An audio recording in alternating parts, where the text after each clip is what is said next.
بسم اللہ الرحمن الرحیم۔ تمام ناظرین کو عاصم خان اور ملیحہ وان کی طرف سے سلام۔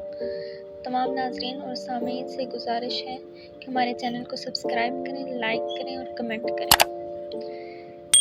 اسلامیات کے استاد کلاس میں داخل ہوئے۔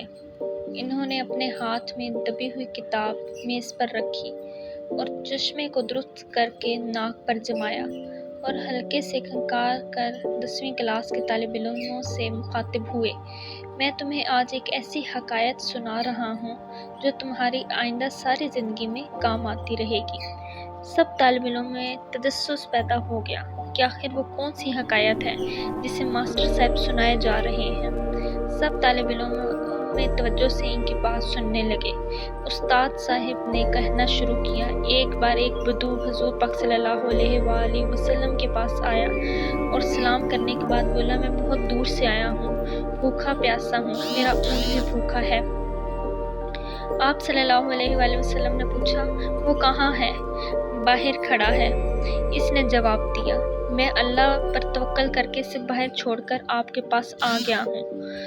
حضور نے فرمایا، تم نے اونٹ کی ٹانگیں باندھی کہیں دور نہ نکل جائے؟ بدو نے جواب دیا، جی نہیں۔ جاؤ اور پہلے جا کر اونٹ کی ٹانگیں باندھو، پھر اللہ پر توکل کرو۔ بدو نے آپ کی ہدایت پر عمل کیا اور پھر آپ صلی اللہ علیہ وآلہ وسلم کی خدمت میں حاضر ہوا تو آپ نے اس کے کھانے پینے کا بندوبست کیا۔ استاد نے تختہ سیاہ کے نزدیک ٹہلتے ہوئے کہا، اس چھوٹی سی حکایت سے یہ سبق ملتا ہے کہ ہمیں اللہ پر اعتماد اور بھروسہ ضرور کرنا چاہیے، لیکن اس کے ساتھ ہی ہم پر جو فرائض عائد کیے گئے ہیں پہلے وہ پورے کرنے چاہیے۔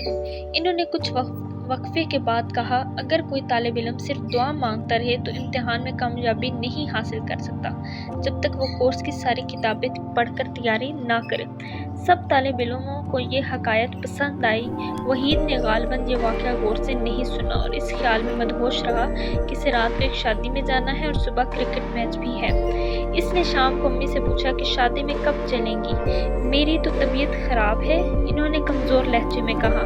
تم اور سلمہ چلے جاؤ، تمہارے ابو کو راتوں کو جاگنا اور دیر سے کھانا بالکل نہیں پسند۔ اپنے چاچا شاکر کے گھر جانا اور سب مل کر وہیں سے شادی میں شریک ہونا۔ واپسی پر دیر ہو جائے تو چاچا کے گھر ٹھہر جانا۔ کل اتوار ہے اس لیے اسکول بھی نہیں جانا ہوگا، مزے سے نیند پوری کر کے آنا۔ وہ 9 بجے موٹر سائیکل پر سوار ہو کر چاچا کے گھر پہنچ گیا۔ سب تیار تھے، وہ چاچا شاکر کی گاڑی میں بیٹھ چل پڑے۔ بارات 12:30 بجے آئی، نکاح 1 بجے ہوا اور پھر کھانا 1:30 بجے ختم ہوا۔ جب سب گھر پہنچے تو رات کے 2:30 بج رہے تھے۔ سب کی آنکھوں میں نیند تھی۔ نیند تو وحید کی آنکھوں میں بھی تھی، لیکن اس کے دماغ پر کرکٹ کا میچ بھی سوار تھا۔ میچ اگلے دن 9 بجے صبح ہونے والا تھا۔ چنانچہ جب اس کے چاچا شاکر نے اسے ٹھہرنے کو کہا تو اس نے جواب دیا، گھر زیادہ دور نہیں ہے، سیدھا رستہ ہے، آسانی سے گھر پہنچ جاؤں گا، مگر رات زیادہ ہو چکی ہے، اس لیے جانا مناسب نہیں ہے۔ انہوں نے سمجھانے والے انداز سے کہا، خدا نخواستہ کوئی واردات ہو سکتی ہے۔ وحید کے سر پر تو میچ سوار تھا، اللہ مالک ہے، اس نے کہا، پھر موٹر سائیکل کی چابی اٹھائی اور ہیلمٹ اٹھا کر باہر آ گیا۔ ابھی اس نے تقریباً نصف میل کا فاصلہ طے کیا ہوگا کہ ایک تنگ گلی سے ایک لڑکا جو موٹر سائیکل پر سوار تھا اس کے پیچھے آنے لگا۔ اس کے جسم پر چمڑے کی پتلون اور جیکٹ تھی۔ عمر تقریباً 20-22 برس ہوگی۔ وہ صورت شکل سے ہی جرائم پیش لگتا تھا۔ اس نے منہ سے تو کچھ نہیں کہا لیکن آگے نکلنے کی کوشش کی۔ وہ لڑکا کافی دور تک اس کے پیچھے لگا رہا۔